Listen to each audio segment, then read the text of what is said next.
Good morning, students. We are reading lesson first of history from the beginning of time. और आज हमें page number 17 से पढ़ना है. Early humans ways of obtaining food. यहाँ से एक लॉन्ग क्वेश्चन निकलेगा, बहुत इंपॉर्टेंट टॉपिक है ये. Early humans ways of obtaining food. Question यहाँ से बनेगा, what were the ways of obtaining food of early humans. Early humans यानी कि आदि मानव जो था, शुरुआती जो मनुष्य थे, वो उनके तरीके क्या थे भोजन प्राप्त करने के, किस तरीके से वो भोजन प्राप्त करते थे. So far we have been considering the evidence of skeleton remains and seeing how these have been used to reconstruct the histories of movements of peoples across continents.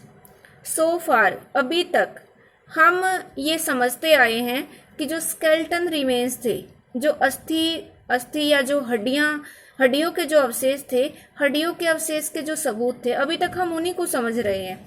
And seeing, और ये देख रहे हैं, how this have been used, कि इनका प्रयोग कैसे किया जा रहा है, टू रिकंस्ट्रक्ट द हिस्ट्रीज, इतिहास को पुनर्निर्मित करने में, of the movements of peoples across continents, अलग अलग महाद्वीपों में लोगों की जो मूवमेंट्स हैं उनकी हिस्ट्री को कैसे पुनर्निर्मित करने में इनका यूज किया जा रहा है. But there are other more routine aspects of human life as well. पर इन स्केलेटन रिमेन्स के अलावा, इन हड्डियों के अवशेषों के अलावा और भी रूटीन थे, जो पुराने ह्यूमन बीइंग थे उनके जीवन के और भी अलग रूटीन थे, उनके डेली के और भी काम थे, जिनके आधार पर हम उनके जीवन के बारे में और ज़्यादा जान सकते हैं. Let's see how this can be studied. आओ हम देखें कि इनको हम कैसे स्टडी कर सकते हैं. Early humans would have obtained food through a number of ways. शुरुआती मनुष्य बहुत सारे तरीकों से भोजन प्राप्त करते थे. सच एज गैदरिंग, जैसे कि गैदरिंग होता है इकट्ठा करना, हंटिंग शिकार करना, स्क्वेंचिंग होता है अगर कोई शिकार उनको पहले ही वहां पे कोई जैसे जानवर मरा पड़ा हो और उसको वो उठा के भोजन के रूप में यूज कर लेते हैं. एंड फिशिंग, फिशिंग मतलब मछली पालन करना. तो ये चार मेन उनके काम थे. ये आपके चार हेडिंग बनेंगे इस लॉन्ग क्वेश्चन के. First is gathering, second hunting, third scavenging and fishing, fourth. Gathering would involve collecting plant. Gathering में यानी कि इकट्ठा करना, संग्रहण करना, उसमें शामिल था कलेक्टिंग प्लांट फूड्स, पौधे से जो भोजन प्राप्त होता है उसको कलेक्ट करना. Such as seeds, nuts, berries, fruits and tubers, जैसे कि बीज, नट्स, बेरी, फ्रूट, फल, और ट्यूबर्स होते हैं कंदमूल, इनको इकट्ठा करना.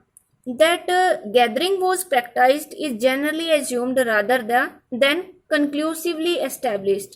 जो गैदरिंग की प्रैक्टिस थी, यानी कि जो इकट्ठा करना भोजन को, वो एक तरह से हम उसको ये नहीं कह सकते कि वो एस्टेब्लिश थी, यानी कि उसको किया ही जाता था. इसको हम एज्यूम करते हैं, यानी कि इसको मानते हैं कि ऐसा किया जाता होगा.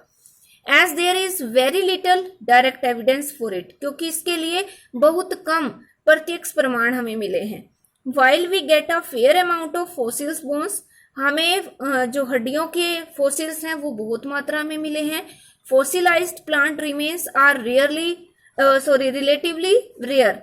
और जो पौधों के रिमेन्स हैं वो अगर हम तुलना करके देखें तो वो इसकी तुलना में कम मिले हैं, रेयर मिले हैं. The only other way of getting information about plant intake would be if plant remains were accidentally burned. पौधों के बारे में हमें ज़्यादा जो जानकारी है वो हमें तभी प्राप्त हुई है अगर वो अचानक या संयोगवश पौधों के जो रिमेन्स हैं वो जल गए होंगे और वो जल के उनके रिमेन्स धरती में दब गए होंगे. तो वो हमारे लिए एक तरह से यहाँ इंफॉर्मेशन का सोर्स हो सकते हैं. This process results in carbonisation. इसका जो रिजल्ट था, इसका जो परिणाम है इस प्रोसेस का, वो है कार्बनाइजेशन, यानी कि कार्बीकरण करना किसी चीज का. In this form organic matter, इस रूप में, यानी कि कार्बनाइजेशन जब होता है उसमें क्या होता है, ऑर्गेनिक मैटर जो पदार्थ होता है इज प्रिजर्व्ड, वो सुरक्षित रहता है for a long span of time, लंबे समय तक. However, so far archaeologists have not found much evidence of carbonized seeds for this very early period. जो आर्कियोलॉजिस्ट होते हैं, आर्कियोलॉजिस्ट में जो खुदाई करके जमीन में से इन अवशेषों को बाहर निकालते हैं, उनको स्टडी करते हैं, उनको आर्कियोलॉजिस्ट कहते हैं। अभी तक उनको ऐसे कोई एविडेंस नहीं मिले इन कार्बनाइज सीड्स के जो शुरुआत के पीरियड के बारे में हो। इन रिसेंट ईयर्स, शुरुआत के सालों में, the term hunting has been under discussion. अब एक एक करके सभी हंटिंग, गैदरिंग सभी को डिस्कस करेंगे कि सबसे पहले इनमें से कौन सा काम उनके द्वारा चूज किया गया। तो सबसे पहले हम टर्म लेते हैं hunting. The term hunting has been under discussion by scholars.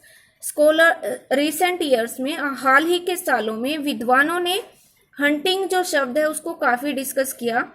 It is increasingly, ज्यादा से ज्यादा, इट इज बीइंग सजेस्टेड, ये ज्यादा सुझाव दिया जाता रहा है दैट द अर्ली होमिनिड्स स्क्वेंच्ड और forest.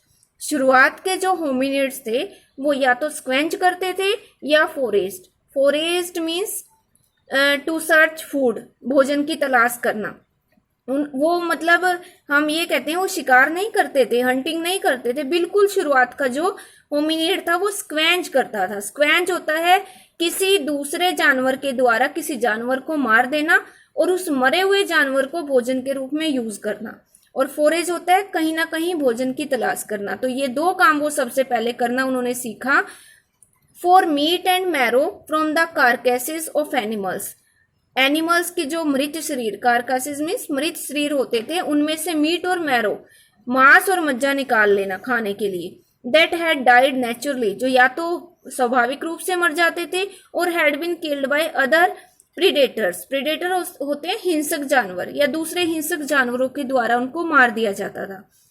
It is equally possible that small mammals such as rodents, birds and their eggs, reptiles and even insects such as termites were eaten by early hominids। यह भी संभव है कि जो hominids थे शुरुआत के, वो क्या क्या खाते थे?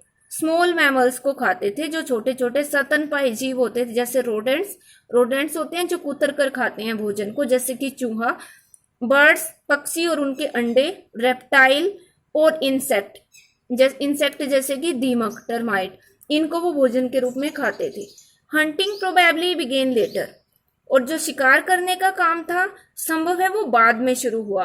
अबाउट 5 लाख ईयर्स एगो, लगभग 5 लाख साल पहले। The earliest clear evidence for the deliberate planned hunting. शुरुआत के स्पष्ट जो सबूत मिले हैं, डेलिब्रेट जो सोच समझ के की जाए, प्लान्ड मीन्स योजना के अनुसार, सोच समझ के योजना के अनुसार जो शिकार किया गया उसके सबूत शुरुआत में क्लियर जो उसके एविडेंस जो मिले हैं। एंड बूचरी यानी कि उनका वध कर देना अपने शिकार का। ऑफ लार्ज मैमल्स, बड़े बड़े जो स्तनपायी जीव थे उनका वध करना। कम्स फ्रॉम 2 साइड, वो 2 स्थानों से ही उसके एविडेंस मिले हैं। और ये एक तो है दक्षिण इंग्लैंड का बॉक्सग्रोव, एक जगह है जहां से 5 लाख साल पहले के एविडेंस मिले हैं, और दूसरा है सोनिजिन जो कि जर्मनी में है, यहां से 4 लाख साल पहले के अवशेष मिले हैं। Fishing was also important, fishing भी बहुत ही इंपॉर्टेंट थी। As is evidence from the discovery of fish bones at different site, क्योंकि अलग अलग स्थानों से मछलियों की हड्डियां मिली हैं, उनकी खोज की गई है। From about 35,000 years ago there is evidence of planned hunting from some European site. कुछ यूरोप के स्थानों से एक योजना के अनुसार किया गया जो शिकार था उसके सबूत मिले हैं 35,000 साल पहले। सम साइट्स सच एज, और ये कुछ साइट्स हैं जैसे कि दोलनी वेस्टोनाइस, ये चेक गणराज्य में है। Which was near a river, जो एक नदी के पास था। Seem to have been deliberately chosen by early people, और ऐसा लगता है कि इसको जानबूझ के चुना गया था शुरुआती लोगों के द्वारा। Herds of migratory animals such as reindeer and horse probably crossed the river during their autumn and spring migrations and were killed on a large scale। कुछ माइग्रेटरी एनिमल्स होते थे जो नदी क्रॉस करते थे ऑटम और स्प्रिंग सीजन में, और उनको लार्ज स्केल पे मार दिया जाता था। The choice of such sites indicates that people knew about the movement of these animals. इन स्थानों को चुनने के से ये पता चलता है कि इन लोगों को उन एनिमल्स की मूवमेंट का पता था। And means of killing large numbers of animals quickly, और उनके मारने के तरीके का भी उनको पता था।